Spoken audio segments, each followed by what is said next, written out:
Hello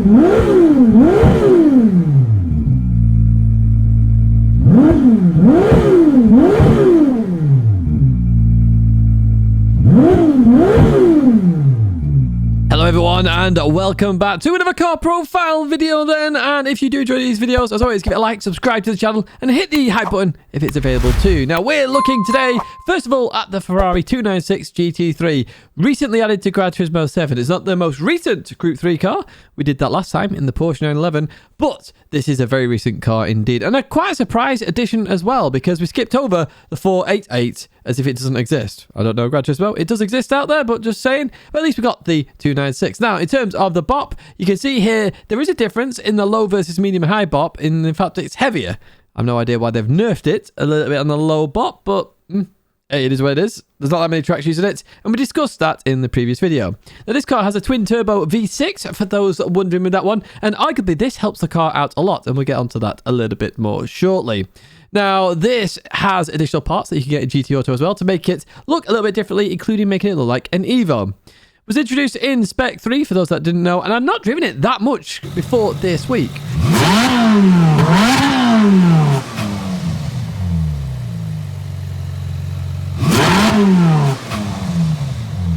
Now, before I was really interrupted there by the 458 GT3 car. As I said, I've not driven the 296 GT3 that much before this week, and I've driven it a lot this week just to get up to speed.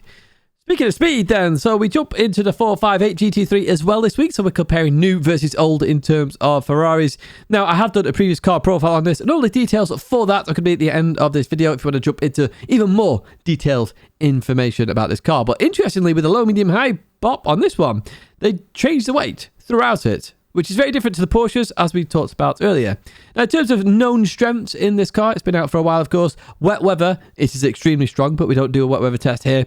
And in terms of when it's dry, it does get a little bit leery, a little bit fiery in that rear end, which is why it's not used that often.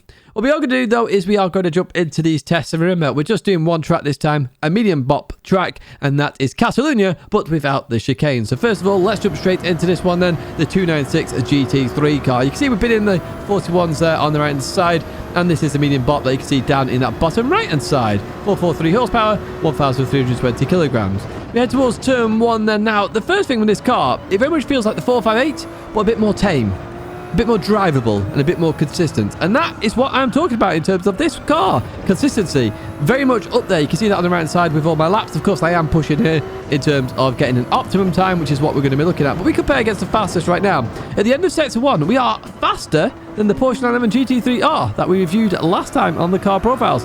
Very interesting stuff. Remember, we're just doing fastest lap versus fastest lap, but the leaderboard will look at optimums. Now, going through this corner here, first gear was much better in terms of acceleration versus second gear in terms of that one. So high revs seem to work out for this car and the twin turbo engine as we go into this left-hander. Now, going through here, occasionally it got a bit leery. Oh, it did on this particular lap as well. I couldn't remember which lap this one was. And you can see there, it's very catchable, much more catchable than the 458 in my opinion. And we'll talk about that when we get to the 458 a lap.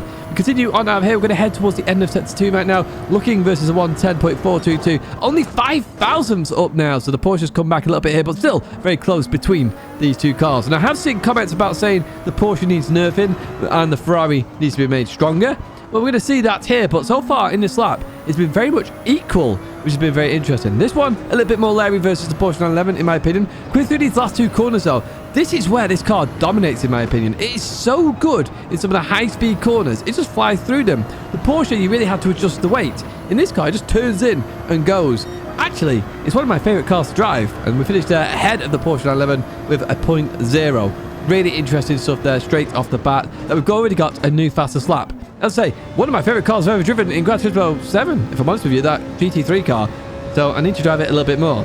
We jump to the 458 then, and you can see the BOP again on that bottom right-hand side. And you may see the times here a little bit more all over the place. So that leeriness of the 458 still exists here as we go into Sector 1. And we did have to be careful here. Again, straight away, look at that. A little bit of the curb lift there. Weight transition happens. Now, the new fastest car, the 296, we're going to compare versus that 296 as we go through Sector 1.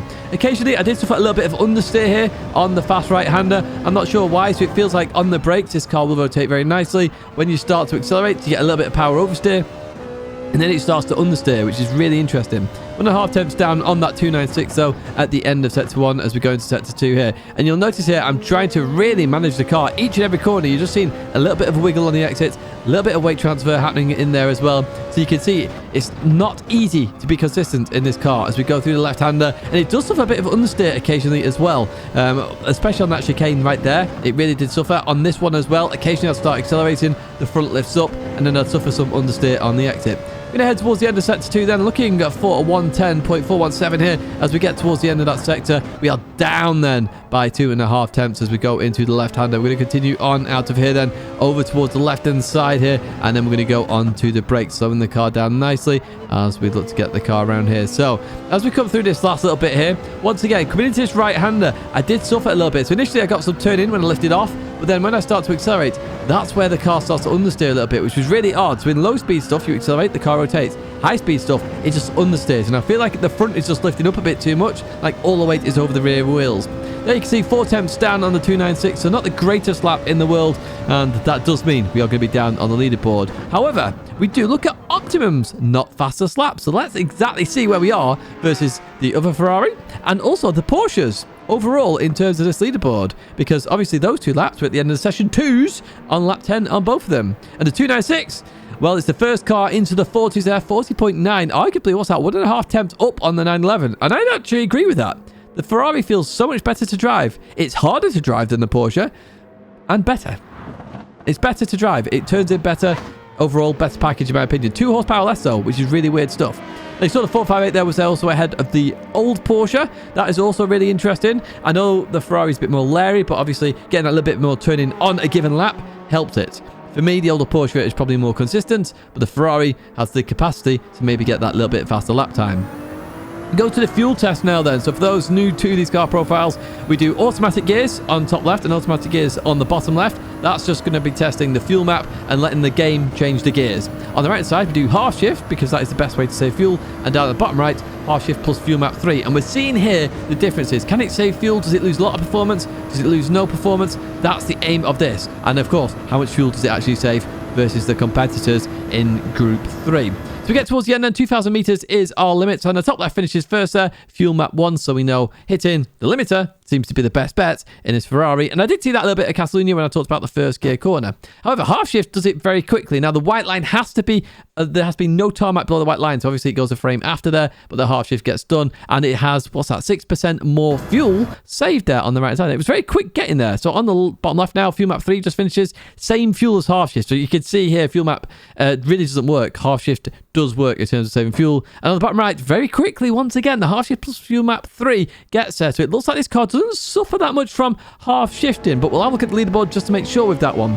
So we jump to the Ferrari 458 Italia GT3 car then. This is a naturally aspirated car, so not turbocharged. So we're probably going to see here the maximum revs doing very well and the half shift maybe not doing so well. I can't remember the results here, so let's find out as we head towards the 2,000 meter mark here in terms of fuel usage as well as performance. It does look like the top left is going to be getting there first, looking at all 4 screens here. Yes, it does, although it looks like it's going to be quite close. Okay, not as close as I thought it was, but yes, top left does get there first, and we see that 60% in terms of fuel. So I think that's actually a little bit more fuel saved versus the 296. I could be wrong with that, but we'll check on the leaderboard, of course. Then the top right gets there, 66% fuel, and I'm pretty sure, I'll say the 296 was 58.64, so 2% difference in fuel there. Very interesting stuff indeed. Now we're going to jump down towards the bottom left. That finishes next then, and that's on 67% fuel. So it saved 1%, but that could arguably be a frame rate issue because obviously we record at 60 frames per second, and then the bottom right finishes there on 73%. It could be a fuel thing where it has saved a little bit more, or it could be a frame rate issue. And we've seen in a lot of these tests, half shift plus fuel map 3 are identical in terms of fuel saving. There's just the performance varies massively. So go to the first leaderboard then. This is maximum RPM, and you can see here the Ferrari and the 296 exactly the same on times in terms of performance getting to that fuel line, 2,000 meters. But fuel-wise, 458 a little bit better on the fuel then. Very interesting. In fact, the 296 bottom of the fuel. Now, is that because it's twin turbocharged, it's just using more fuel? I don't know.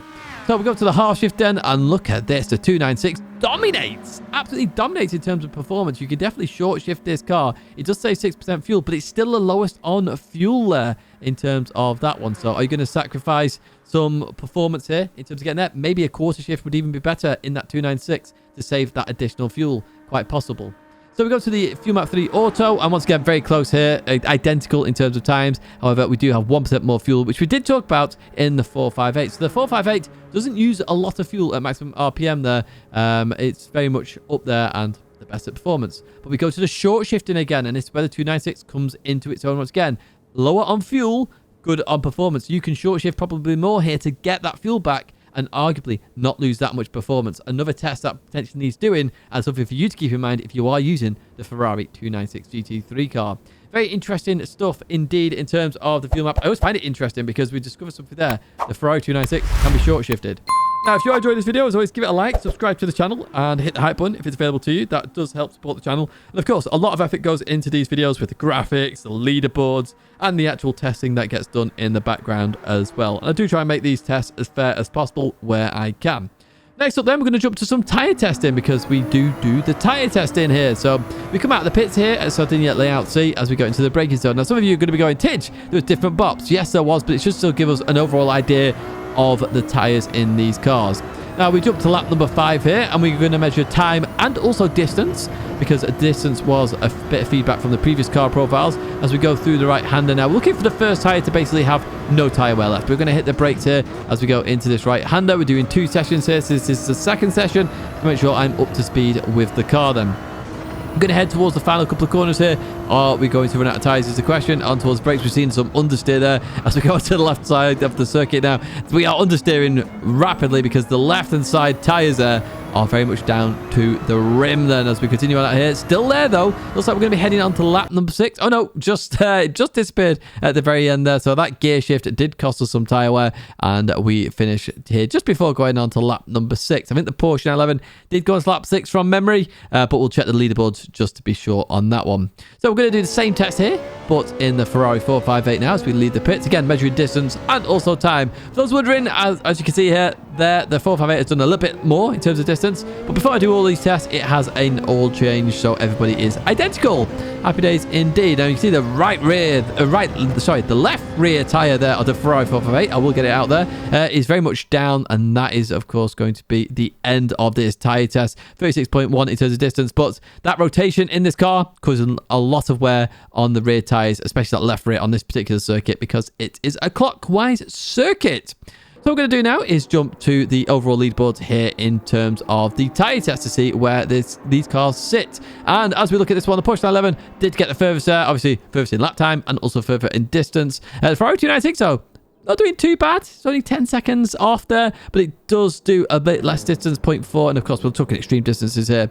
The 458 though, way down there, way down. And it's because it rotates too much. It does get that rotation. We know it gets that rotation because of the wet weather. It's very strong in it because it gets the rotation. But on dry weather, it's rotating, but rotating a bit too much, causing that wear in the rear tires. And we know that from the past. The Ferrari does not like tires. It uses them up very quickly because it slides that rear round, and we saw that in the test. That was a very interesting test indeed. The 296 looking very strong.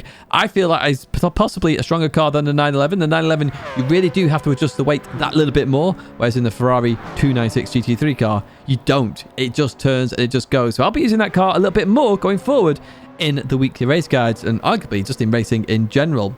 Very interesting stuff indeed. If you have found it interesting, as always, give it a like, subscribe to the channel, and give it a hype button if it's available to you. Just hit it and help support the channel out. I really would appreciate it. What cars would you like to see tested next? Because it's up to you now, folks. Do let me know down in the comments. And of course, if you have provided feedback already in the previous video, I'm still trying to catch up on comments. Hopefully that will be done very soon. I'll be all up to date and actually add in some of that feedback that you have given as well.